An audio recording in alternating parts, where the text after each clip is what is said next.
Holly Medina. I am the administrator here at the Northwest Campus for West-MEC.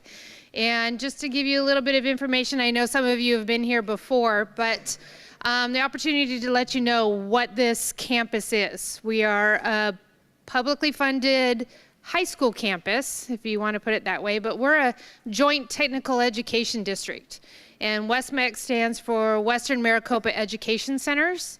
And the best way to explain it is we're kind of an overlay district that covers 3,200 square miles of the Western Maricopa County.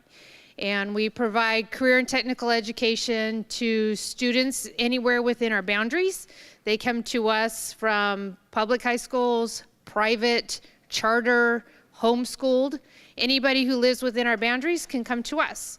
And we provide career and technical education, so when our students finish with us, they are receiving some types of certifications, and they can go directly into the workforce, or they can continue that education in that pathway, going into post-secondary education, as well as working in that area. So it provides economic opportunity for them, so they're not hopefully going into too much student debt as they continue that career as they move on. So the Northwest Campus just opened this year. We've got 5 other campuses that provide education, as well as a lot of our, we call them satellite campuses, or a lot of the local high schools within this area also provide career and technical education. So we are publicly funded.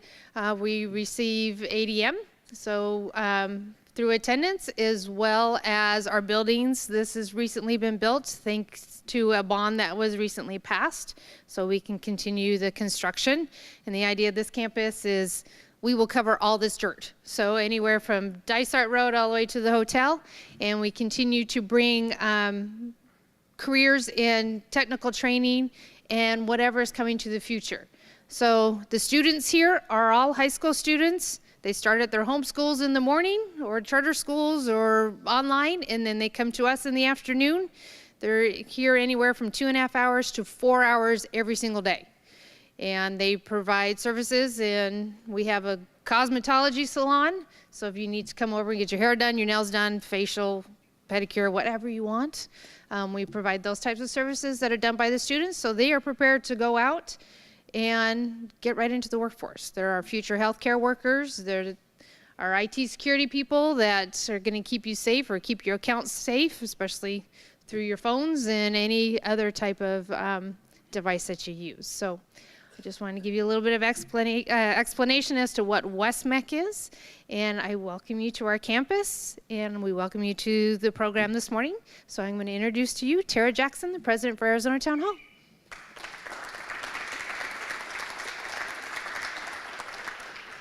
Thank you, Holly. It's great to be here, and what a wonderful facility. I am always surprised at the new innovations that Surprise is coming up with when I come out to visit for these programs. And to give you a little bit of a welcome on behalf of the City of Surprise, I would like to have Councilmember Skip Hall come up and join us. Skip?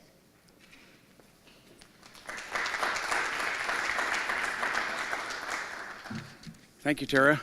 Good morning.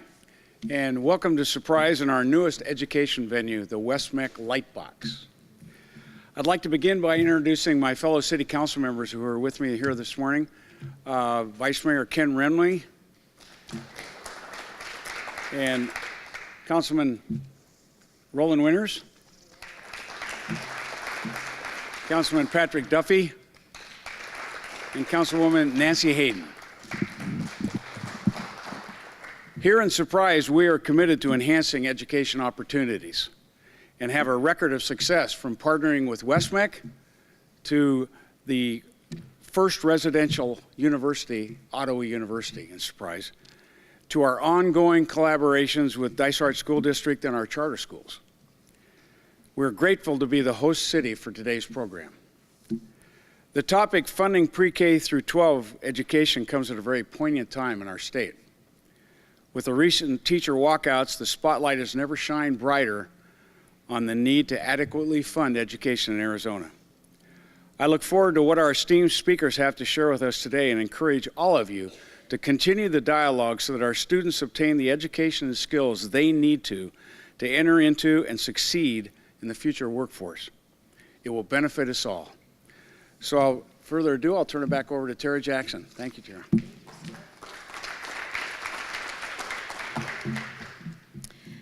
Well, I think I could not agree with you more that education is so important, not only as an issue, but for the future of our state. So how did the Arizona Town Hall get involved in this? In some ways, we are an educational organization, but not in the same realm as what you're experiencing here right now today in this facility. Arizona Town Hall, if you don't know, is a nonprofit. We've been around since 1962. We have our former president, who served as 46 years as president in the room, Shirley Agnos, who really helped make this institution what it is today. Round of applause. The Arizona Town Hall takes on some of the most complex, challenging issues facing our state and facing communities, using first fact-based information, doing research on the topic.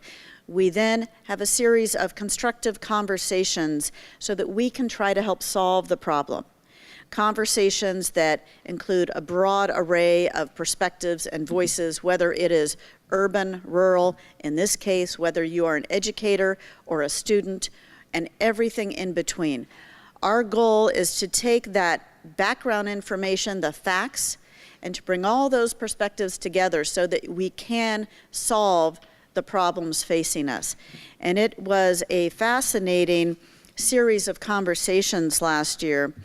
We did something very different from our previous years of this organization, and that is a new model called community town halls. Instead of two statewide town halls a year, we decided to take on one topic for the entire year and begin with a series of these community town halls held in geographic communities, whether it's Yuma, Show Low, Tucson, or communities of interest. We had planned to have only 6 of those, but there was such a demand on this topic. We had over 16 community town halls around the state, over 16 future leader town halls on this topic, and a lot of other programs where we helped facilitate conversation about funding pre-K-12 education. Now, if you were interested in the community reports, we've got some of these reports on the tables, or if you're watching this on TV online, it's very interesting to see the community discussions on this topics and where there is similarity, whether that community is in Douglas or Flagstaff, and where there are some uniquenesses for those different groups. For the most part, as someone who was at almost all of these conversations, I saw the same very troubling story being repeated over and over again throughout our state, especially in the rural areas. And that was, in the language of the final town hall report, when we had the statewide town hall, we are in a state of crisis. We are in a state of crisis where we cannot recruit and retain the teachers that we need, and it is only going to get worse. So this is what we were hearing over and over again throughout the state. Now at your tables, and you can also download this online if you're watching this online or on TV, we have a summary report. In this, you have one page that's a summary of some of the key background information. You have one page that's a summary of some of the key ideas that came out of all of these community town halls, where we saw similarity across different groups. A summary of what our future leaders thought, whether they were in Yuma or Flagstaff or Mesa or somewhere else. And then 2 pages of, once we had the statewide town hall in November, of what participants from around the state, many of whom came representing their communities, thought that we needed to do to address funding pre-K-12 education. One of the other new methods that we started last year, and that we will continue this year because it was so powerful, is asking participants in the community town halls to make a commitment on what they would do to help solve this problem. Now, if you're a student and you're under 18, some of them, for example, said, as soon as I turn 18, I'm registering to vote, and I will make an informed voting decision that supports education. We had communities who came together and said, we as a community will continue to come together and talk to our legislators. There were so many amazing results from that, including a town hall organized at the legislature initiated by community members who wanted to know what their legislator was doing to ensure that there would be appropriate funding in their community and beyond. So for me, as someone who listened, and that's my primary role, listening and gathering information, to thousands of people across the state last year talk about this topic, it's not a surprise to me that there is a lot of action going on right now from the ground up trying to solve this problem. Because I will confess that before last year and before going around the state and listening to these conversations, I did not know the crisis that so many of our communities were facing. So I think this will be a very interesting sort of recap and discussion today, given what is on the headlines and happening right now around this topic. At all of our programs, one of our key goals is to hear from you. So if you have not been to one of these programs before, this is how it's set up. We take a little bit of time, hopefully, to inform you about the topic so that you can have an educated discussion. You can do that by looking at the report you have in front of you. You may already have some of your own information from your own experiences. We also have some great speakers who will provide you with some of their thoughts. Just know that towards the back end of this program, my favorite part is where we hear from you. And the question we will ask you is which of these recommendations, whether they came from a community town hall, the statewide town hall, the future leaders, which ones should receive priority? And what can we do to make them happen?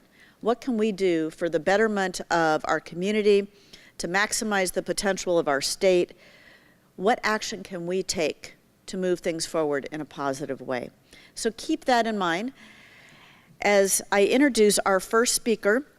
And before I introduce him, I'll tell you about our first research committee meeting. A research committee for the town hall is where we gather experts from around the state and on the topic to figure out what are the key facts we need to provide to people.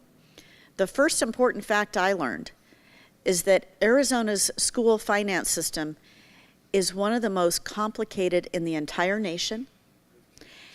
And a comment that was made at that research meeting is that there are only 4 people in the state who truly understand how it works. And by the way, I kept hearing that, but one of those 4 people is in fact our next speaker. So please welcome the Director of Government Relations for the Arizona Association of School Business Officials, one of those experts, Chuck Essex. Well, thank you very much, Tara. I really appreciate being here. I'm not going to give you a lot of information because I want to remain as one of the only 4 people who understand how the formula works. So don't ask me any real hard questions and don't expect me to give you any good details. But this is a trip that I never would have imagined to happen or never would have seen in all the years I've been working in education. And it did start with, I believe, the town hall meetings around the state. The term crisis in education was never used till after the town hall started using it. All those red shirts that were down at the legislature were all talking about crisis in education. But first, let me tell you where we are and why it's going to be such a long voyage and trip to get back to where we adequately fund our schools, because I think that needs to be mentioned so people can see the vast progress that has been made at the legislature this year with additional funding for teachers, which I'll go through, is a great start, but there's a long way to go to really get our schools back up to adequacy.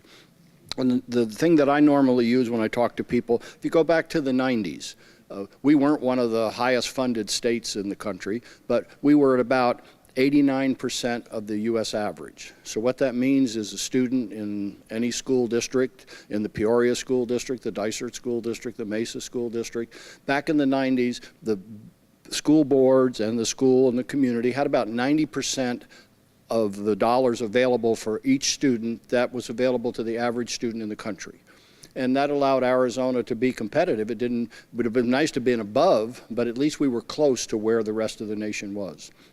The last report, which came out, which is 2015, and it wouldn't have changed very much. We had moved down to 65% of the U.S. average. Now, a lot of people talk about rankings. We did move down in the rankings, but to me, that's not where you rank is important. It's where do you stand compared to where the average student in the country is if you want to be competitive. If you want to pay teachers competitive salaries, you want to provide competitive programs for students, you need resources to do that. We're at 65% of the United States average.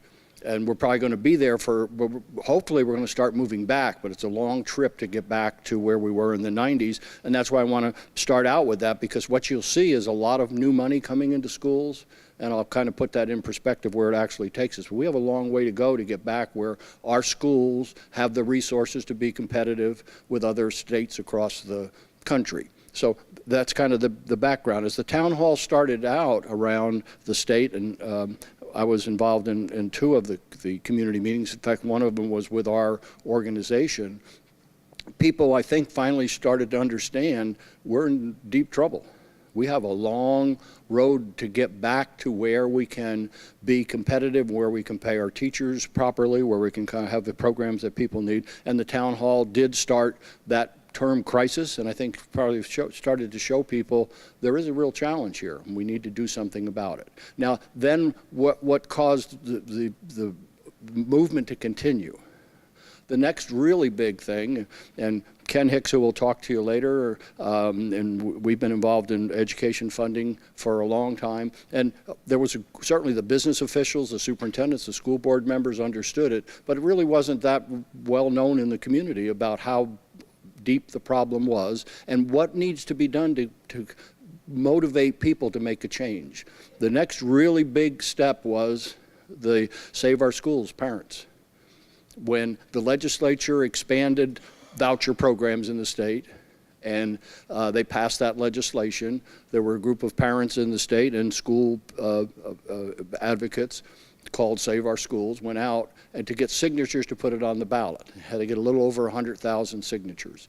People that I talked to at the legislature kind of laughed and said, you know, they'll get 5 or 10%. You know, they're never going to get in a couple of months anywhere close to that signature, so that's not going to happen. Well, what a surprise when they not only got the minimum they needed, they got quite a bit more. And that did start to make legislators and state leaders take interest in the fact that what's happening here. This is not the way things have happened in Arizona. Then as we go through the next really big phase, crisis in education, the legislature and the governor were looking at putting additional monies into schools. Would have been, the governor had $100 million to restore some cuts to schools, and it was a good step, but it was not the big step that was needed to get things going. And that big step, and I'll give you the details of that shortly, it has happened, but what brought that about? Nobody, I've been going down to the legislature for over 20 years. When you look around, if you've been down there, they have quite a bit of lawn space, and they have trees out there, and there were many times where people were protesting different issues, and they might have filled up 5% or 10% of the lawn, and that was a big deal. Legislators, well, look at all those people out there, and they'd be there for a day, and then they'd leave, and people would go back to business as normal.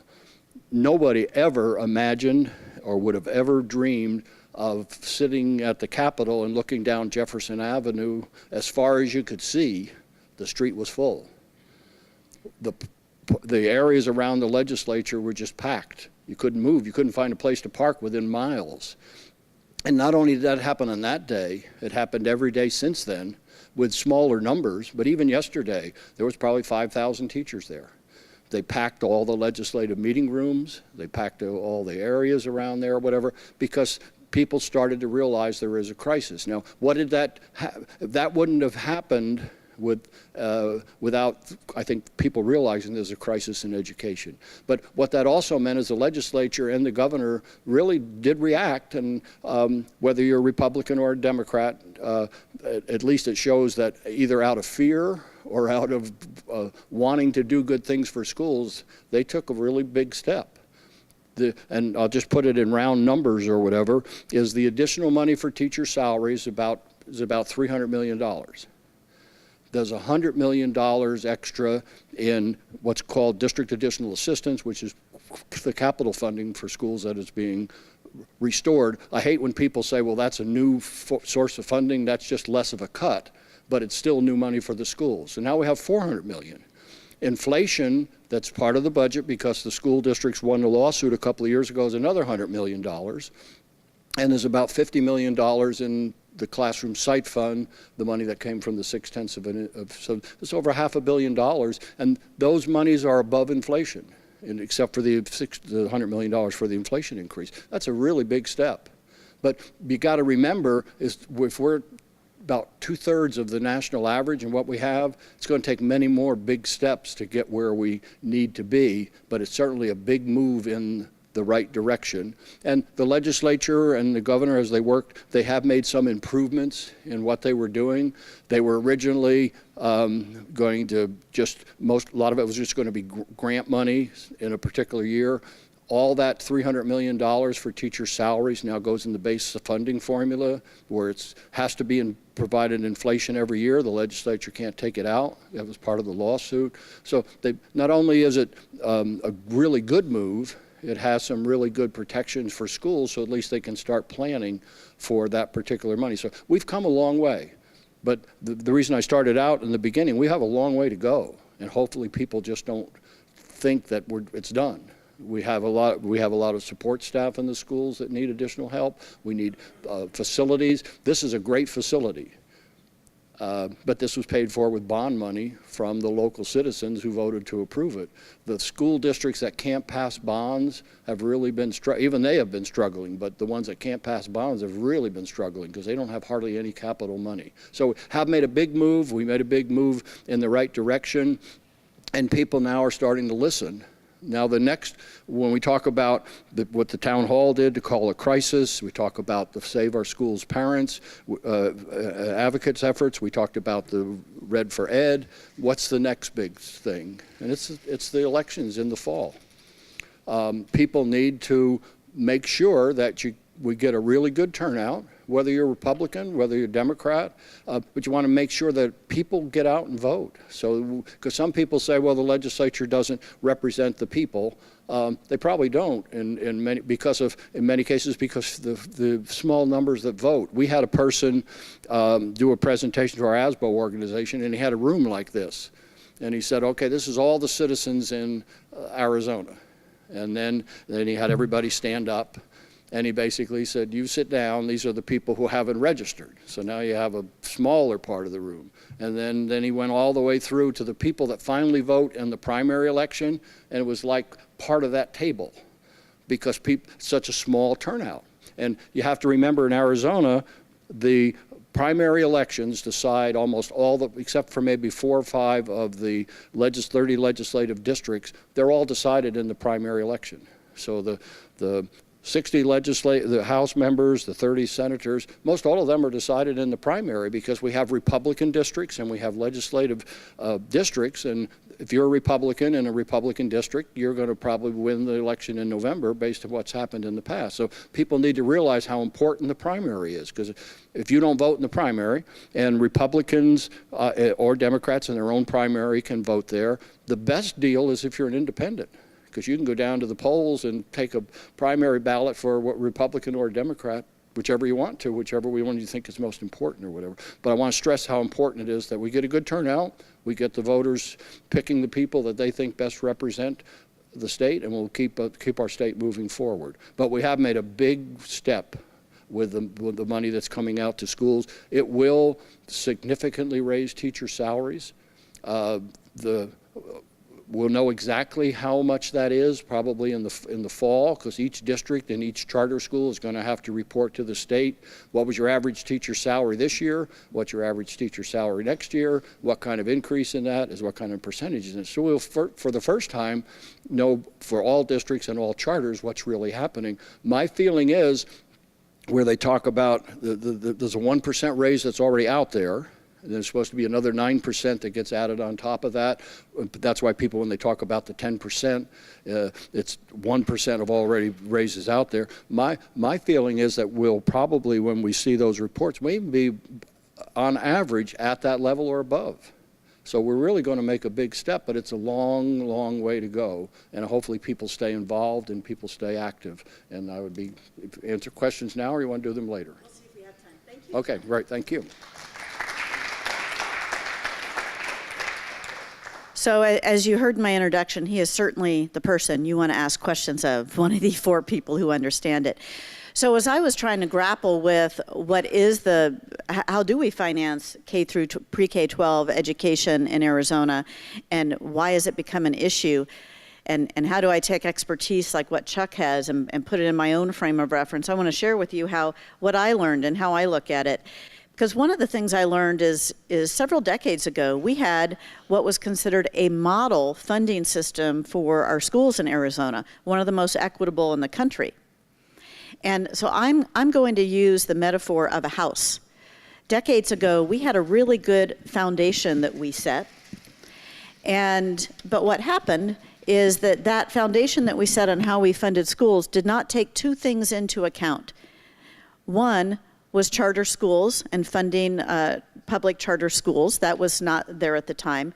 But the most important one is if you underfund the whole system, then that starts to create inequities. Because if, as in this case, this beautiful facility, it came from local money. If you don't have the ability to pass a bond, then that is where the crisis starts to happen, most often in the rural communities or in the poorer communities. And what is happening is you slap some paint on that house, but the foundation's crumbling. And as the foundation keeps crumbling, and a lot of people didn't see that was happening, didn't fully understand, because maybe you had that paint splashed on the outside of the house. A few people knew what was happening. Those are people like Chuck who understand the real problems. It's also people like our next speaker who are dealing with the finances for the school, who understand the real problems that are happening. And I might add, the human resources people who are unable to recruit teachers needed. Those and the rural areas are what I called the canary in the coal mine, telling the rest of us, we've got a real problem here. That foundation underneath the house is crumbling. And now that we recognize what's going on, in Chuck's words, it takes a while. Once you let that foundation crumble all the way down, now you have to start building it up. It's not going to happen overnight. But let's hear from someone who deals with it every day, the Chief Financial Officer for Peoria Unified School District. Please welcome Ken Hicks.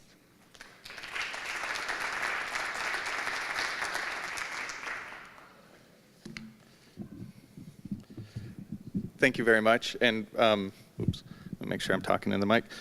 First, I'd just like to say this was my first town hall that I ever participated in, and Ms. Jackson and her staff. It was the most amazing thing. So I know I don't know if I am or not supposed to promote the process and what we've done. And I know you've been doing it for 46 years. And I heard from about 4 years ago, somebody who went up to Grand Canyon and said it's the most amazing process. You kind of get sequestered, you spend a few days, and you really dig down into the actual content or the topic that you're discussing. You come out with really relevant recommendations. And sometimes I get cynical and say, well, how much can you really know and do? I will say the process of looking at all the different community town halls, all the future leaders, taking all that information provided, and then we spent 3.5 days drilling down into it with just a variety, a very diverse group to come up with our recommendations was an amazing process. It was different in the facilitation methods and how used. It's not always used or that I've ever, but it was an amazing process to come out with really what I think are some good solid recommendations. So first I'd like to say thank you for that process. Thank you for being part of it. And thank you for today for us being able to communicate out what that process is and what those recommendations are. I would say Chuck is an amazing friend and does a great job. I do call him the godfather of school finance. So I don't know if I should perpetuate that name, moniker that I've given to you, but I think he is one that understands the nuances more than anybody else in the state, not just because he was at Mesa School District for such a long time, running the finances over there for the biggest district in the state, but then working at the Department of Education. He understands both sides of it, and now working with a lobbyist and everybody else in all capacities. It's amazing to have that resource available to those people in Arizona. So first, I'd also like to say, never turn down a speaking engagement, and I will handle anything and answer everything. Sometimes the answers are not always the answers people want to hear. I try to be as factual as possible. Try not to get into the politics of things, because sometimes that's not based on some rational thoughts or facts, because there's other agendas or other things brought up. And so sometimes I go all over the place, and I apologize for that, but I do try to be as open and transparent about everything I possibly can. I feel blessed to be part of a school system. I feel blessed to be where I'm at. I believe the core foundation, that public education is the core of all society. If we want to raise our society and do better, we need an educated populace that understands, that are voting appropriately, that are making the proper decisions. And how do we do that? We ensure that every single citizen has a base level of education. I truly support that and believe that. Thank you. So first, if it's all right, one of the questions was, hey, talk about some of the recommendations. What do we like? Been looking at it the last few days because I forgot about it. That was way back in November, and so much has been happening in the last couple months. I had to redo that. I would say when I pulled it out, I was like, holy cow. Did we hit the nail on the head back in November prior to a lot of stuff happening right now? But there are some things that align and some things that don't align. So looking at the 6 major recommendations of the report, we're looking at dedicated revenue streams to increase teacher pay. I think that's paramount right now when you're talking about 2020. Restoring full funding of school capital. That's the district additional assistance. That's a 5-year restoration of that. I mean, some of these are not secrets and shouldn't be a surprise. When you've been starving the system for so long, it's easy probably to find out where to feed it in that sense. And so they're not super revealing. I would say in the first grouping of improving our education system, there's one there that our budget right now and where we're going is completely opposite of where our recommendation was, which is eliminate the results-based funding. So right now, at a time when we're trying to work on adequately funding our school system, our committee and the town hall, we believed, at least in my group, we believe we really shouldn't be focusing on results-based funding. If you haven't really fixed the foundation, we shouldn't be looking at the top in that sense. And so I was also on the Governor's Classroom First Initiative Council a couple years ago, and we looked at that too. And our comment at that point was, if you put in the adequate funding and provide the right supports, then you can expect the results-based funding. But you really should satisfy one before you go to number 2. And so I think this kind of speaks to that. But you could see our current budget that's proposed and that was approved last year continues the results-based funding in that sense. And so there is a little misalignment there. Lobbying the legislature creates a lot of people that have greater awareness. I think right now we have more awareness in our school systems and our school finance than ever before. And I think that's a good thing. We should all take ownership. We are using taxpayer funds, so we're all paying for it. We should all know what's going on and how it's happening. Streamline the bureaucracy of the K-12 system, looking at lobbying the legislature. Focusing on whether the rules are applicable to district versus charter to make sense and contribution equitable. Right now, we don't have that. And part of the budget that's being proposed is you looking at extreme focus on some of the procurement methods are applying to districts and not applying to charters. Charters allow the ability to exempt themselves from procurement rules, so they don't have that. So there's misalignment as we go forward. I would say, on a little tangent, is we talk about, do we have the most complicated system in the United States? We might. That's a result of a legislature and a system that's set up, and I put this with no judgment. Every time they enact and go into legislative session, I will tell you it will get more complex every single time. Their goal is not to reduce the complexity and make it simple. When you carve out and create something, there's rules attached to it, there's bureaucracies attached to it. We will get more complex every single time unless there is a coordinated effort to say, let's simplify the whole thing. And that is very difficult because the more you simplify, the more one applies to all. And we like to have carve-outs to do things a little bit different. And so sometimes it's okay to have a little bit of complexity. Now, do we have to have the level of complexity we have now? That's a different question. But you do want some level of complexity to be able to provide some unique and additional funding on a very specific basis. And so I do think that. So we also had revisit and repeal tax credits. That is something talked about on a regular basis. Chuck probably has more information. I'll just use round numbers. We have tax credits in our system, in our state right now that probably equal greater than $450 million. And so what that really means is we're taking about $450 million out of the general fund and moving it so it doesn't even come to the general fund. It just goes to other tax credits. Those may be valuable, may not be valuable. That should really be looked at as a whole, because that's something that's been happening over a 15, 20-year period. And is that looked in a comprehensive system of a tax policy, say these are the carve-outs we really want. These are what we value, or is that something that happened 20 years ago and we're just continuing it forever in that sense? And so, and I will say, I think this is a editorial comment, I don't think they've ever taken away any of those tax credits. They only add in that sense. And so shouldn't we really look at that in that sense? Some additional, there's identifying additional funding sources. So that was one of our recommendations, saying we should really look at all that. Also, it says close the corporate tax loopholes. So something in line with what's comments being said about right now. Use research, so looking at developing a stronger commitment to education. I strongly believe that. I believe that sometimes it's not all about money, but it's about, do we value our education system? Do we value what our teachers, do we value what the support staff are doing? And are we out there communicating that and expressing that?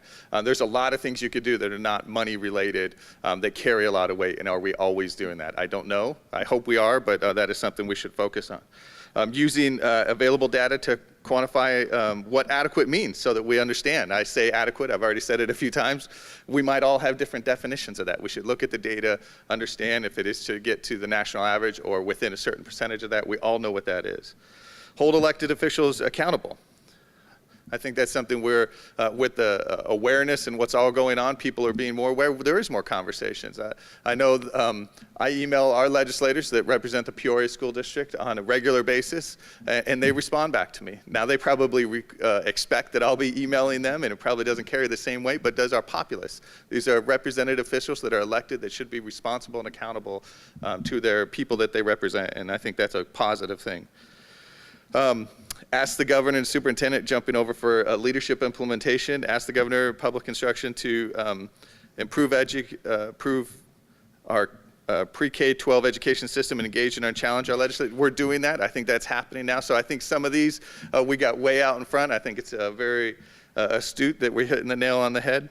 But the next one, they involve the governor, superintendent, education stakeholders, advocacy organizations, business groups, elected officials in changing the tax structure. Provide adequate education funding. So you look at the, getting the House bill wrong, 2797 maybe, it's on the online goods. That's changing tax policy. That's happening at the last hour of a budget bill going through. Is that really the time that we should be looking at changing tax policy? And shouldn't we look at it in a comprehensive manner? That's what this is saying. That's not what was just proposed down at some level in that sense. And so I think we should look at a more comprehensive tax policy. That could have changes up and down all over, but it shouldn't be done in little silos at the end of a budget process. Develop a coordinated, sustained grassroots effort to take ownership. We are doing that, and I think that's a great and act in an urgent and decisive manner, and I think we're doing that. And so I think this report has a lot of alignment to what's happening right now. There's some misalignment, and there's some things that need to continue to be focused on. So hopefully everybody has a chance to go through the report. Hopefully everybody also goes online to the Arizona Town Hall. And hopefully everybody gets engaged in future town halls, whether it's about education or I'm not sure what the next topic might be, criminal justice system in that sense. And I'm hoping to stay involved and continue the Arizona Town Hall, because a process bringing all the stakeholders together in a very diverse manner creates a lot of positive understanding and recommendations going forward, and the awareness. And so I'm very happy to be part of it. And I thank everybody, and I'll wait until afterwards for questions. Thank you very much. I've learned I always wait to see if we have time for questions of all the speakers, because we, of course, the most important part is to hear from you. So our next speaker, who was supposed to be here, was Dick Foreman, President and CEO of the Arizona Business and Education Coalition. Now, he has a really good reason. He has pneumonia. And he was so disappointed he couldn't be here. And so I emailed him and said, you know, if you could be here and if you feel like you're up to it, what would you share with the audience? And he sent me an email, and he said, you know what, I had already written it out, what he planned to say. So I'm going to be Dick Foreman, and I'm going to, of course, I'm not sure I can grow a little taller or get my voice to come deeper, but I have his statement, and so I would like to read it to you because in his role, and he worked on this throughout the state with us, I think his opinion is also one that you should take into account. Ideas matter. How often do we hear that, quote, my voice is never heard, nobody is listening, and nobody really cares what I think? Well, tell that to support our schools or Red for Ed. You know, just a few short months ago, there were these two teachers, elementary teachers, just teaching school, and then they felt they had to do something. So they began using the social network and asked if others felt as frustrated by teacher pay and public education challenges in Arizona as they did. And then we get a citizen initiative to repeal empowerment scholarship accounts in the middle of the summer in the first case, and then Red for Ed walk-ins soon followed, causing over 100,000 people to march on the state capitol in support of teachers in the latter, and over 110,000 Arizona citizens to sign and repeal petition with the other. One young man, one young woman, two profound ideas that resulted in great and powerful movements. 2, you matter. This is clearly an offshoot of the why ideas matter, but it is different, and the significance of that difference is why we should carefully read the Arizona Town Hall report on funding pre-K-12 education. You see, this report wasn't written by a bevy of PhDs. It was collectively inspired and approved by us, all of us. Arizona Town Hall doesn't give policymakers a voice, they already have one. Arizona Town Hall gives you a voice, and that matters as one voice becomes a chorus, and a chorus becomes an overpowering symphony. 3, we are not bound or restricted by political reality. We are free to voice, to dream, and to collectively be heard precisely because we are not a political body. We are the citizen body. We are the corpus of politics, not politics itself. Think about it. Politics is really designed to create comfy parameters for elected officials to self-identify with whomever they choose. But once elected, the challenge is whether or not those same officials recognize that they represent everyone once they are in office. If they continue to represent only the political segment that gave them their title, then they likely will not be listening to the body politic, which is all of us. We do not have a Republican or a Democrat Arizona Town Hall. Arizona Town Hall and its recommendations and report are the real body politic. I would urge that we keep that in mind come Election Day. 4, dreaming is okay. Until someone gives voice to dreams, they have no chance of becoming reality. Only a few short weeks ago, everyone, and I mean everyone, opined that the teachers would never get a 20% pay raise. In fact, they laughed at any suggestion that in this year's budget there would be funding at the last minute to supply an overall 10% raise for teachers. So everyone was convinced that a major raise for teachers was not going to happen. They were all wrong. The dream needed voice, lots of voices, but it became a public policy reality. 5, understand the process. Politics is where policy is made, with the few exceptions of citizen initiatives, which are prohibitively difficult. The currency of politics is 2 things and 2 things only. Both have incredible value depending on the timing of their expenditure. Currently, one is pressure. The pressure from Red for Ed became the currency that brought change in the state education budget. It wasn't a couple of high-paid lobbyists or internal staffers that did this. It was 75,000 marchers who boiled the frog. I'm not sure what that means, but. This political currency is best expended while a politician is in office. The second currency is better understood: cash, contributions. Of course, this is not to suggest that any particular politician can be bought, but it is not a coincidence that, quote, kitchen cabinets of outside advisors tend to be from the well-heeled contributor ranks. This is not to say this is an exclusive club membership, but cash has its privileges. The currency is expended primarily during campaign season. But the point is, political currency is not just contributions, it is also citizen involvement.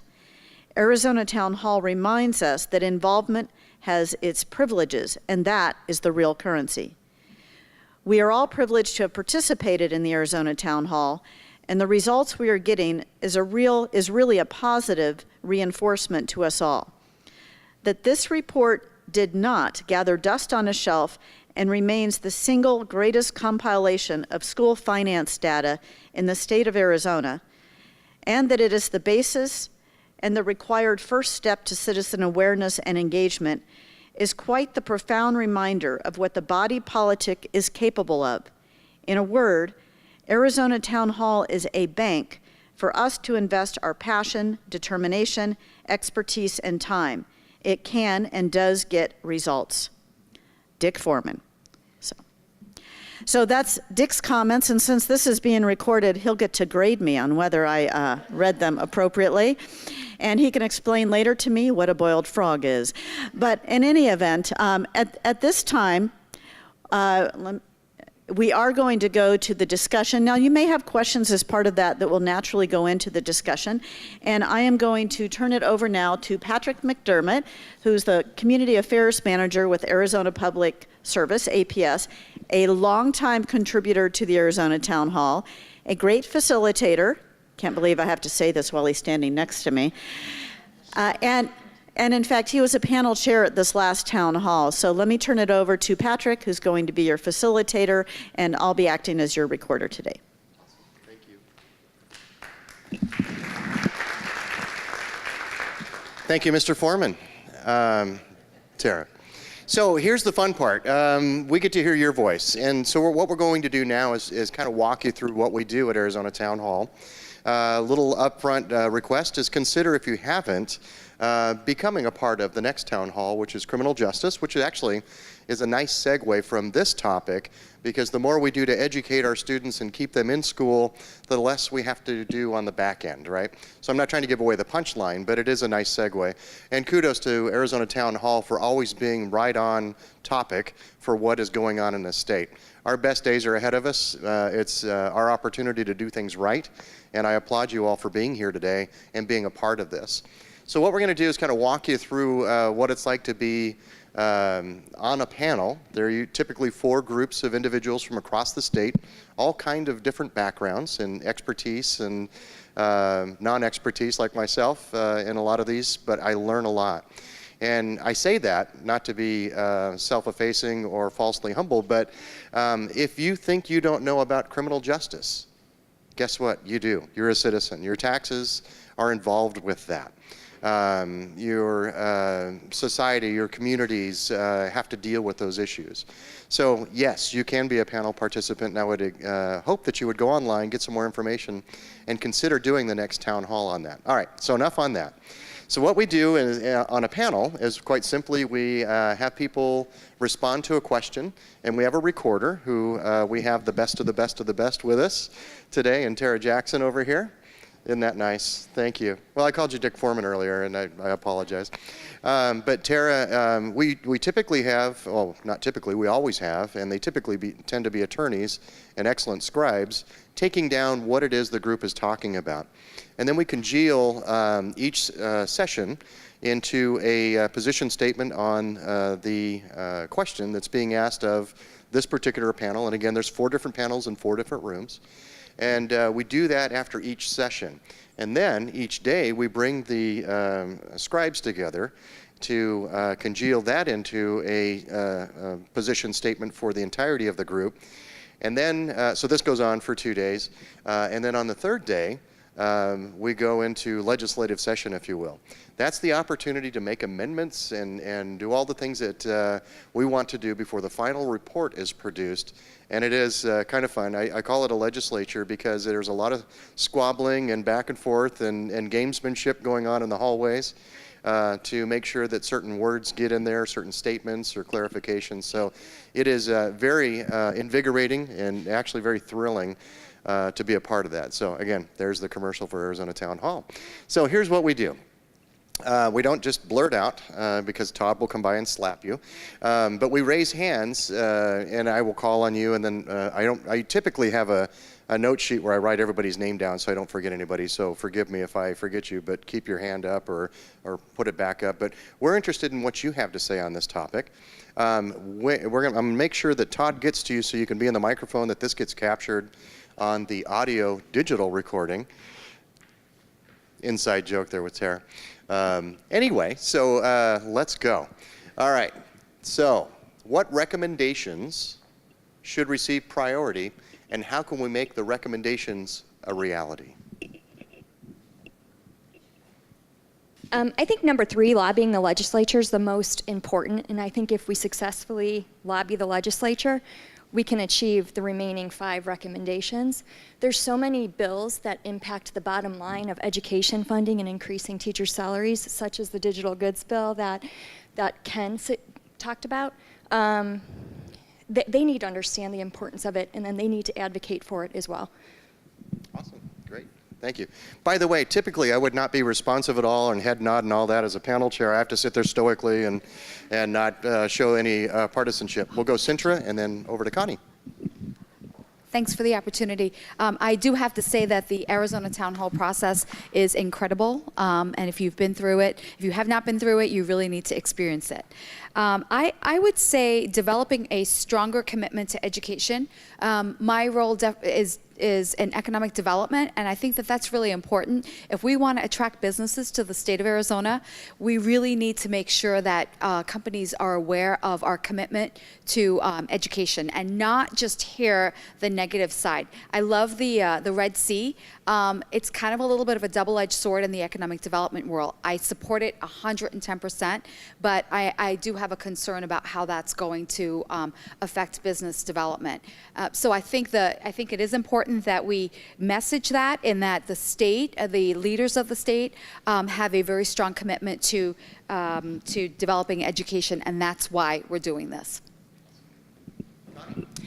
Thank you to both Sintra and to Jody's comments. I was going to comment about the arts, and I won't belabor this, but some of you do know that along with the proposal with the teachers' red march, which they do and deserve a increase, 3 weeks ago, part of that money was going to come from sweeping the arts, from the Arizona Commission on the Arts. I spoke to Arizona Citizens for the Arts director last night. She said as of last night, the process was the arts was still going to be kept into the budget. However, you should know that in your education system, that $1, less than $1 per student per year goes to the schools for the arts. They are doing away with more of the arts, and since I have a background in nonprofit art organization, our organization is supporting and supplying more and more of arts education in the West Valley. We are working with Title I schools, we are working with all kinds, and that is more of a burden on the nonprofits. But arts is such an important role in education, and I really do believe that that should be spoke about a little bit more. Thank you for your time. So here's the fun part of being a panel chair. I could say, Connie, that's great and that's awesome. What recommendations should receive priority, and how can we make those recommendations a reality? That you include the arts in your conversations. Okay, so I have a 2-part question. One is, do you folks have a specific per pupil dollar amount in mind that you think would be a good target? Is it the national average? Is it a different number? And then the second thing is, do you have any comments on the current proposals out there for tax increases for education, the services tax and the income tax and various others? Thank you. Okay, first on the target, I think there should be 2 targets. One is currently, if you go back to 2008, which was the highest funding per pupil in a long time, we're now actually above 2008. If you just look at raw dollars, we're about $1.2 billion below adjusted for inflation. So I think the first target, and that was one of the things with the the teachers and their movement was to get us back to at least that level. Now you have to remember, just getting back to that level doesn't put Arizona in a competitive position. It's a lot better than where we are today. Then the thing that I think is, there was a study done probably about 8 or 9 years ago by the Rodell Foundation. And basically, there's a group of people, professors across the country that do adequacy studies. And what they did is they brought about 25 educators and business people together, and we met for probably 6 or 8 times. And the discussion was, what do schools need to have to be successful? They need to have programs for students who are at risk. They need to be able to fund their special education programs. They need to have teacher training. They need to increase teacher salaries. The full-day kindergarten was one of those things. But there was never any price tag put on it. It was just, what do we need to do? So then what you do is you create a model school and say, okay, here's a school that has all the things that people say need to be there to have a successful education. Then you cost that out. And then that tells you that's the funding level you should have, because otherwise you just pick a number out of the air. And what happened was that came out so high that nobody wanted to listen to the study, because they said that's way too much money. So we'll set it aside. But if at that point the state would have taken that and said, okay, let's start making moves in that direction, and rather than just saying, well, what are we going to do this year? Well, we're going to add this or we're going to add that or whatever, have a plan and says, okay, the first thing is, if we have funding, we're going to do this. And the second thing is this. And we'd be a lot closer to where that number is today if we had started that process. So, but I don't think there's a magic number that you can just put, because it'll change over time. But I think the first step is we ought to at least get back to where we were, adjusted for inflation, and then the next step is, where do you need to go? On revenue, I think you need to have a good mixture. When we're right now on sales tax, we're pretty heavy when you look at the rest of the country. Doesn't mean there isn't movement for more there, but you want to balance your revenues out. And then what people need to understand is that people say, well, which is more dependable? None of them are dependable in an economic downturn.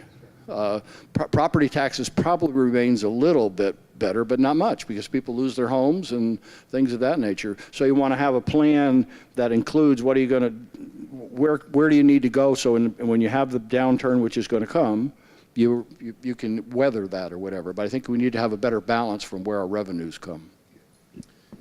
If I could just expand just on one thing, additional revenues. I know we talked about in the report about looking at adjusting some of the sales tax criteria and what gets applied to the sales tax.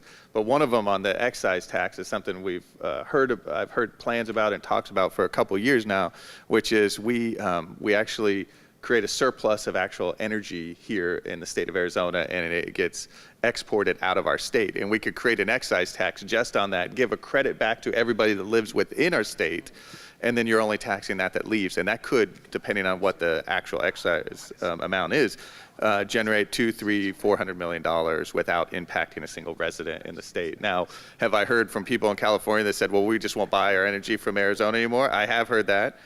Okay, they're going to buy somewhere else that's at a more amount. I assume they're making economic decisions to buy the cheapest, and they'll have to make those decisions. But those are other options that is also in this report as well. Just one more thing, when Ken started talking about excise tax. We have in Arizona, from all the people that I've talked to, we have the largest copper mine in the United States, in Morenci. We have the largest copper mine in the world coming out by Globe in a couple of years. When the last time I looked, and this is outside my area of expertise, about 0.2% of all the state revenue comes from severance tax, which is where you pay a tax on good oil or whatever comes out of your state. When you look at Texas, Wyoming, and other states, it's 15 or 20%. So I think what people ought to start looking at, okay, now we have this big copper mine coming on, and I'm not anti-copper, I think but it does take resources out of the state, and other states have, and Dick Foreman would have been good if he was here, basically other states do that. He uses the example that natural gas that we get from Texas, so he always uses the example, we're paying for classrooms in Texas because of the taxes that Texas is charging on that natural gas or what. But we should definitely look at natural resources and copper in particular. Thank you, guys. So we got to get to some of the questions people were dying to ask you guys. Kathy. Thank you. I'm Kathy Connect, and I did have the opportunity to take part in this town hall, and it was fabulous, very informative, and a great opportunity to let our voices be heard. To Connie's point, when education gets pitted against the arts, that is a tragic situation. And I think when we look at the recommendations, really it's that identifying additional funding sources that is the remedy for that problem, so that we as citizens don't have to pick and choose between assets to our community that make us more attractive to businesses and residents. So for me, I think that is the most important thing. And you know, I'm an arts advocate too, so right, it's a difficult situation. And then on the recommendation about developing a stronger commitment and increasing awareness, this report talks again and again about K-12 education, but it really doesn't say, unless I'm missing it, public education. And the town hall really was about how do we use public funds to move forward to fund education for our state.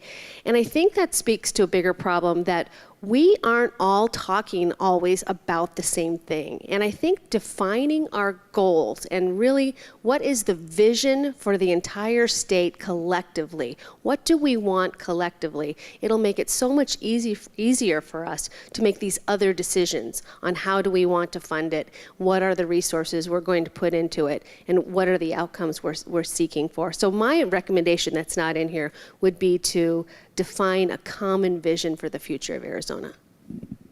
That's a nice commercial for Arizona Town Hall. Chance.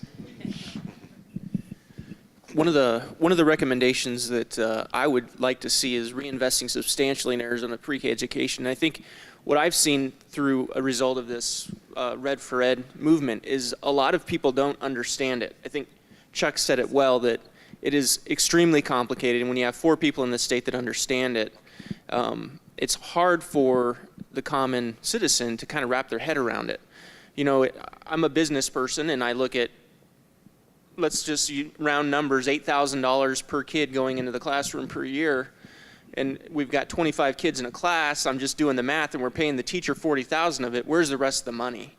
Where does it go? And I think one of the things that, you know, what recommendation to make it a reality is having some sort of way to show the citizens where the money gets broken out, where's the money going, and then you can see if a large portion of that $8,000 a year is going to pensions and transportation and other things that are outside of the classroom.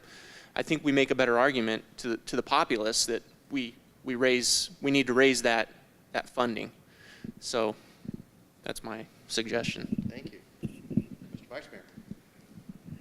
Thank you. My question comes more fundamentally. What does the state constitution say about education and the allocation of the state's resources toward it?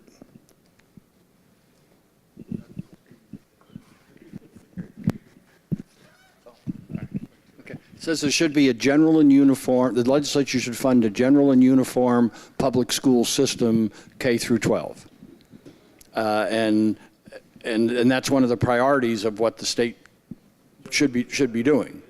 That's a priority, and general and uniform means that you do the same thing in general around the state. So right, you don't, but it's our first priority, is it not? That's well, you asked education. That's one of the top priorities. So I mean, even legislature salaries come after that, right? Yeah, I would. But then the second thing is for universities. And that's another thing that's in it should be as free as possible. Now, those terms of general and uniform is subject to some debate as to exactly what does that mean. And there was a lawsuit that the state lost on capital funding, which is now coming back, because general and uniform means then should be general and uniform. And you have some schools that their roofs are leaking, their air conditioning systems aren't working, and then you have some places where their facilities are in excellent condition and they have all the space and all the resources that they need. So that lawsuit is now back because the school districts are saying the state has not funded that part of the requirement. Thank you, Chuck. By the way, does he not look like Sean Connery? Holy smokes. You've never been told that, I'm sure, but you've got a second career playing him. He's older than I am. Yeah, I know he is, yeah. The other thing I wanted to mention is make sure these microphones are a little tricky and they're designed to be talked into directly like this. So. An area of recommendation that I think should receive priority is the funding full day kindergarten, which our governor did recently before all of this started. But how can we make those recommendations a reality? I think it was a shock to me when I came to Arizona 15 years ago that our children are not required to attend kindergarten. And the answer I got when I asked that question was, why? And they said, well, it's not funded. Well, if we've decided to fund kindergarten, and then pre-K is also a big, important part of that, getting our 3- and 4-year-olds ready to be in kindergarten, but we don't require that our children go to school until they're over 6, so by the time they're 6 or 7. So that, for most kids, is first grade. So we have 3-year-olds, 4-year-olds, 5-year-olds, and some 6-year-olds that aren't starting school on time. So encouraging our legislators to change the requirement for when children need to start school so that we can start the education process earlier will save us money on the back end, whether it's prisons or whether it's the extra teachers we need to help them catch up for the next 3 or 4 years. Thank you. And another town hall recommendation there, criminal justice. Thank you. I saw how you did that. Anyone else at this table? We've got about 3 more minutes, I think, and then we're going to get our statement, and then we'll have an opportunity to close things out. Good morning, everyone. My name is Annette Bourne. I'm with First Things First. And I'm just going to echo what Allison just said. Our mission at First Things First is really to ensure that pre-K and early education is being discussed. And so, one, I appreciate that at this town hall that was taken into account because, as Allison just mentioned, if we are able to reach families and families of young children at those early ages, then we can help support not only our K-12 partners, yes, that will give us dividends in return, when they do graduate high school and when they're in the workforce and they're not interfaced with the criminal justice system and have just a more robust community, and the importance that is early education at that early age, and we're talking the 0 to 5 population. And once an individual becomes a parent, really being able to support and offer support and educate our littlest members of our community in that continuum that is not only K-12 but prenatal, we would say, through post-secondary education. So. Thank you. We never have talked about that before. Kidding. I think we have time for one more. And take it away, Tom. Thank you. I'd like to see addressed the idea of tax credits. So it may be similar to what the gentleman said at the back, at least more fully understanding the $450 million that doesn't make it to the general fund. I'm quite sure it's probably not the donation I made to my son's band that did that, but I don't know how it works. So I'm not sure the language of eliminate, but it's certainly for the public to know more fully about tax credits. And I didn't see Cintra's hand go up, and I missed it. By the way, she just got married. Congratulations. Thank you. And Cintra, you will be our last word for the day. Oh, awesome.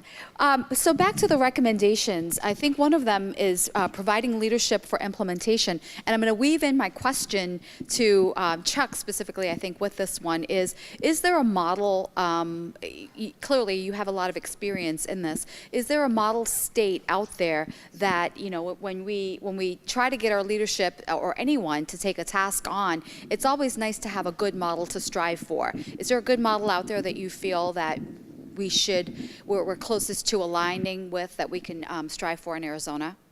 The only thing is, and ironically, people who study school finance and come to Arizona, many of them comment that the formula that we have for distributing monies is one of the best ones in the country in terms of equity and monies for special education students, except for the mildly disabled kids. It's probably the worst one in the country, but for the rest of it, it's pretty good. The problem is there's just not enough money.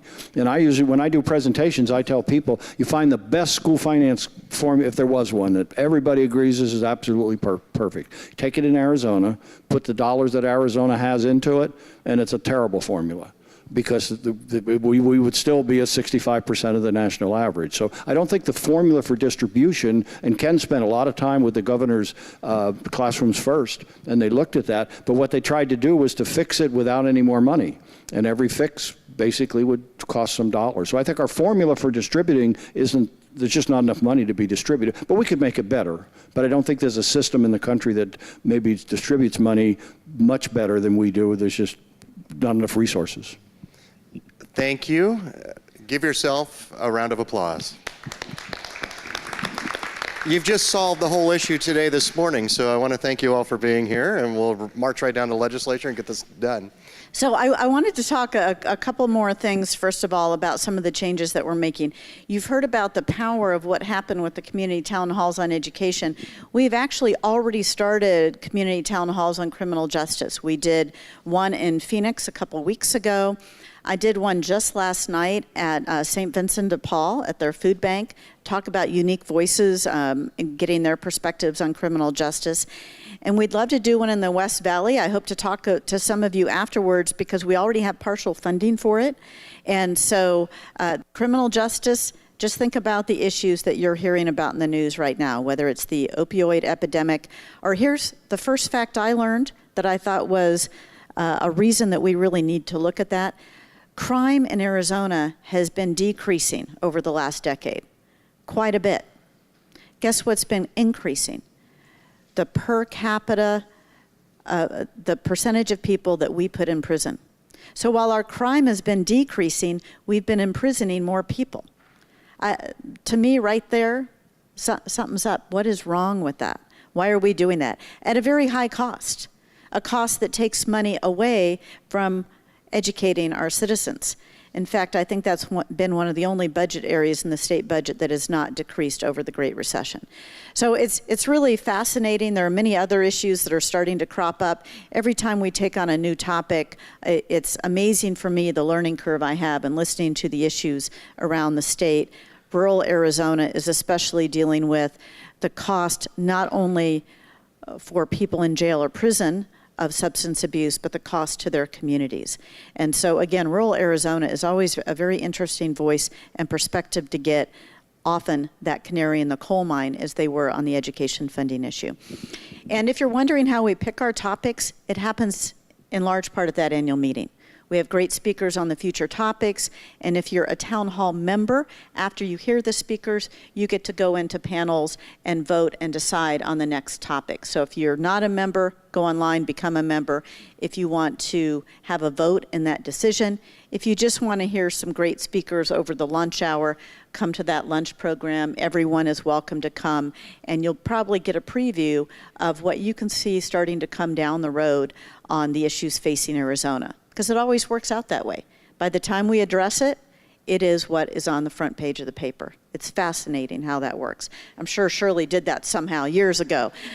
Worked the system out. It's all about the process we use. It's never one person or one group. It's about the whole state weighing in. And that's why I value this organization so much. You can really believe in the reports that come out because of where they come from. So let me read your statement from your discussion today. We need to develop a stronger commitment to education and define a common vision for education in Arizona. To maximize the potential of our state and attract the businesses we want to Arizona, we need to better showcase our commitment to education. Lobbying the legislature is critical. There are so many bills that impact the bottom line and impact teacher salaries. As we track these bills and communicate with our legislature about the need to better support pre-K-12 education, we need to be cognizant that funding increases in areas such as teacher salaries should not be done at the expense of other programs that also support quality education, such as the arts. Our level of per-pupil funding needs to be increased to a level that allows our education system to be funded adequately and in a way that allows us to be competitive with other states. We need to fund full-day kindergarten and invest in pre-K education, which saves us money on the back end by reducing costs of remedial efforts and costs of the criminal justice system, as there is a direct correlation. We should also consider our current system of tax credits and whether those create inequities that negatively impact the system overall. As we investigate new revenue sources, we should consider the best mix of funding that takes into account not only our future needs, but also fluctuations in the economy. For example, sales tax fluctuates widely with the economy and should be balanced with more stable revenue sources. Other sources of revenue can provide more stability and more diverse sources, especially if the revenue comes from out of state. We should consider excise or other taxes on exports, such as energy or natural resources, such as copper. I'm going to hear from a few businesses on that, I'm guessing, but that's what you said. While our formula for funding can always be improved, the most important issue to address is the overall lack of funding. So there's your statement. All good with that? Great. And I want to thank you all again for being here, for weighing in with your thoughts on this issue. And remember what has already created the change so far. It's been the constant discussion, conversation, and individual action in whichever way you can take it based on the information you've received. So I hope that you will be inspired by the conversation and work that people have already done, and that after the program today, you will continue to move things forward for our state. Thanks so much.